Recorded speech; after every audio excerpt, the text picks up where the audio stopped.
नमस्कार, मी कुमारी सक्षना सलगर। आज मी न्यूज लोकमंच या माध्यमातून आपल्याशी परिचय पत्र आहे त्यांच्या नवीन कार्यक्रमातून बोलतेय। माझं नाव कुमारी सक्षना सलगर। मी राष्ट्रवादी युवती काँग्रेसची आज राष्ट्रीय अध्यक्ष म्हणून कार्यरत आहे।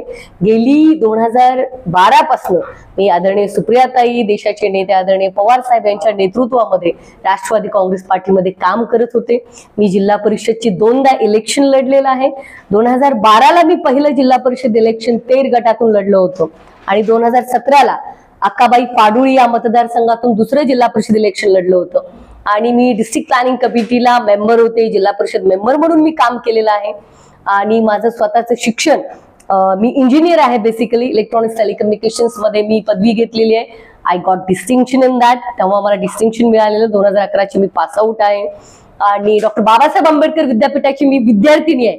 याचा मला सार्थ अभिमान आहे की मी डॉक्टर बाबासाहेब आंबेडकर विद्यापीठातून ती डिग्री घेतलेली आहे। आणि त्यानंतर मी पुढच्या शिक्षणासाठी मुंबईला गेले, मास्टर्स करण्यासाठी, एमटेक करण्यासाठी, एमई करण्यासाठी। आणि मी राजकीय जीवनामध्ये सातत्याने सतत काम करते। राष्ट्रवादी युवती काँग्रेसची युवतीची अध्यक्ष म्हणून मी महाराष्ट्रामध्ये गेली 7 वर्ष कार्यरत होते। मला प्रेक्षकांना सांगायला आनंद वाटतो की खूप कमी वयामध्ये आदरणीय पवार साहेबांवरती माझ्यावरती जबाबदारी टाकली आणि मी राज्याची युवती अध्यक्ष झाले सुप्रियाताईंच्या नेतृत्वात। 2019 लोकसभा इलेक्शन, 2019 विधानसभा इलेक्शन, 2024 लोकसभा इलेक्शन, विधानसभा इलेक्शन मी स्टार कॅम्पेनर म्हणून काम केलं, मॅनिफेस्टो कमिटी मेंबर म्हणून काम केलं आणि राज्यात प्रवक्ता म्हणून मी सातत्याने काम करते। मला प्रवक्ता म्हणून संधी दिली। सातत्याने 14 वर्ष पक्षाचं काम राज्यभर केलं असताना मला अनेक महिलांच्या, युवतींच्या समस्येसाठी लढता आलं आणि अनेक अत्याचार झाले। मी प्रत्येक आंदोलन केलेली आहेत। बऱ्याचशा पत्रकार बांधवांनाही माहिती असेल की मी प्रत्येक आंदोलनात सहभागी होते। प्रत्येक गोष्टीसाठी लीड फ्रॉम द फ्रंट हा माझा मानस आहे। मी आवाज उठवलेला आहे, कोणाच्या कुठल्या महिलेवर अन्याय झाला, कुठल्या युवतीवरती अन्याय झाला, मी लढा उभारलेला आहे। इतकंच नाही तर जिल्हा परिषद मेंबर असताना नुसती निवडून येऊन भाषण ठोकलं नाही, तर माझ्या मतदारसंघातल्या समुद्रवाणी या ठिकाणी अत्यंत साधंसं गाव, त्या ठिकाणी या राज्यातली सर्वोत्कृष्ट प्रायमरी हेल्थ सेंटर मी बांधलं। त्याचं लोकार्पण तत्कालीन आरोग्य मंत्री राजेश भैया टोपे, आदरणीय देशाचे नेते, राष्ट्रीय अध्यक्ष, माजी डिफेन्स मिनिस्टर, ऍग्रीकल्चर मिनिस्टर, या राज्याचे 4 वेळा मुख्यमंत्री राहिलेले आदरणीय पवार साहेबांच्या हस्ते त्याचं लोकार्पण झालं। आज मला तुम्हाला सांगताना आनंद होतोय, राज्यातली द बेस्ट पीएससी म्हणून समुद्रवाणी पीएससी काम करते। इतकंच नाही तर घुगीला मी जिल्हा परिषदची शाळा बांधली। जिल्हा परिषदच्या माध्यमातून महिलांना, ज्या मी महिला बाल कल्याणची मेंबर होते जिल्हा परिषदला, तर त्यावेळेस तरुण विधवा मुली ज्या झालेल्या आहेत त्यांच्यासाठी मी काम केलेलं आहे। त्यांचं विमेन एम्पॉवरमेंट, त्यांना आधार देण्याचं काम आमच्या योजनातून आम्ही केलं। आणि पहिली जिल्हा परिषदची आम्ही मेंबर म्हणून या राज्यामधला अंगणवाडीच्या बालकांना तुम्ही पोशाख पुरवणं, युनिफॉर्म, ती संकल्पना आमची होती, ती आम्ही सुरू केली। मी महिला बाल कल्याणची जेडपी मेंबर असताना हे रेकॉर्डवर आहे। या जिल्ह्यात तो उपक्रम आम्ही घेतला। मला आज आनंद वाटतो हे सगळं काम करताना आणि मी निश्चितपणानं येणाऱ्या काळामध्ये आज एका शेतकऱ्याच्या मुलीला, माझे वडील कुठे सरपंच नाही, माझ्या घरामध्ये कुठला राजकीय वारसा नाही, माझ्या आईकडून कुठला राजकीय वारसा नाही, एक शेतकऱ्याची मुलगी राष्ट्रीय पक्षाची राष्ट्रीय युवती अध्यक्ष हे पवार साहेब आणि सुप्रियाताई करू शकतात। माझं सगळ्या तरुणांना सांगणं आहे, अजिबात मायूस, नाराज आणि वैफल्यग्रस्त होऊ नका की राजकारणामध्ये आपल्याला गॉडफादर नाही, आपलं कसं होणार। हार्डवर्क, हार्डवर्क आणि हार्डवर्क या गोष्टीवरती भर द्या। सातत्य, चिकाटी, मेहनत, प्रामाणिकपणा आणि निष्ठा असेल तर you can do anything, sky is a limit. हे मी स्वतः अनुभवलेलं आहे। आणि नैतिकता, नैतिकतेला कुठलाही शॉर्टकट नसतो आणि कुठलेही शॉर्टकट होऊन मोठे होऊ नका, मेहनतीने व्हा। मी कुसुमाग्रजांची कविता ऐकली होती, कष्टाची बरी भाजी भाकरी, तूप साखरेची चोरी नको। नका करू तूप साखरेची चोरी, आपले घाम घालून कष्ट करून कष्टाची भाकरी खा आणि मेहनत करा, लढा, संघर्षाला फळ असतं। महाभारतामध्ये सुद्धा ज्यांनी लढा दिला, वनवास भोगला, ते पांडव शेवटी राज्यकर्ते झाले। ज्या रामाला कैकेयीने वनवास दिला, शेवटी त्याच रामाचं पूजन करून त्यांना राम राज्य बहाल करावं लागलं। हा इतिहास आहे।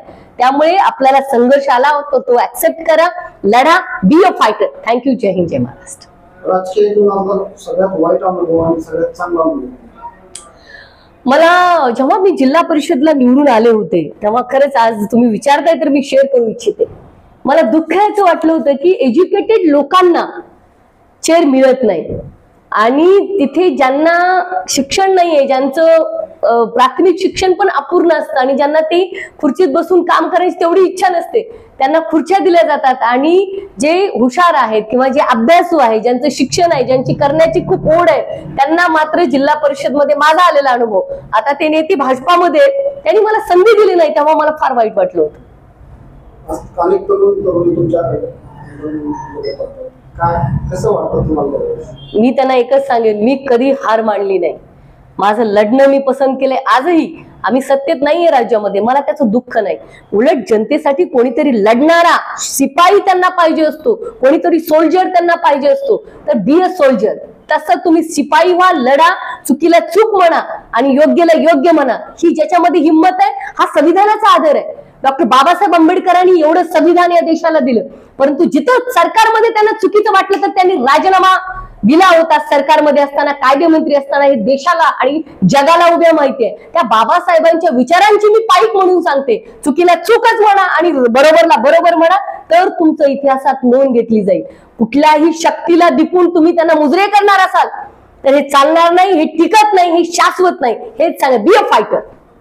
शरद पवार साहेब आले होते आणि तुम्ही अण्णा पवार साहेबांना घेऊन आले, काय भावना होती, काय नेमकं वाटलं होतं?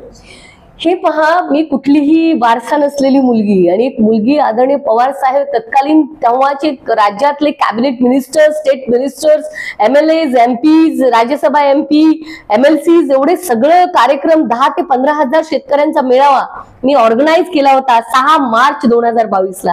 ती डेट मी आयुष्यात कधी विसरू शकत नाही. पहिल्यांदा मी पवार साहेबाला एकटी इन्व्हाइट करायला गेले होते आणि साहेबांचं मोठं हृदय किती म्हणावं, त्याला काय सीमा नाही. की खरंच शरद चंद्र आहेत ते, शरदाचं चांदणं आहे ते, ज्याचा प्रकाश कधी धुसरच होत नाही आणि सगळ्यांना त्या प्रकाशात ते दिपवून टाकतात.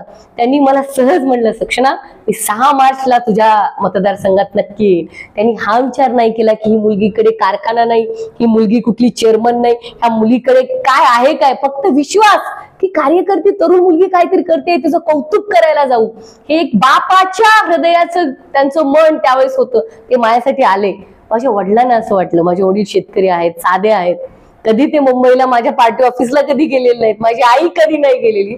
त्यांना वाटलं आपली पोरगी करायली काय, कसे पवार साहेब येतील हिच्या कार्यक्रमाला.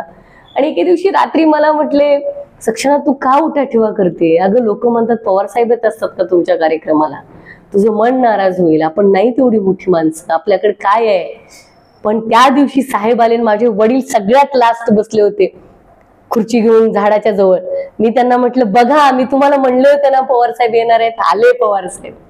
I want to just prove that की येतात पवार साहेब आणि मी काय तेवढं काम करणारी मुलगी, असं माझ्या वडिलांना मला सांगायचं होतं. त्यामुळे तो क्षण माझ्या हृदयाच्या अंतःकरणाच्या त्या कोपऱ्यात सदैव राहील आणि मला सतत आठवण करून देईल की मेहनतीशिवाय काही मिळणार नाही, मेहनतच करायची.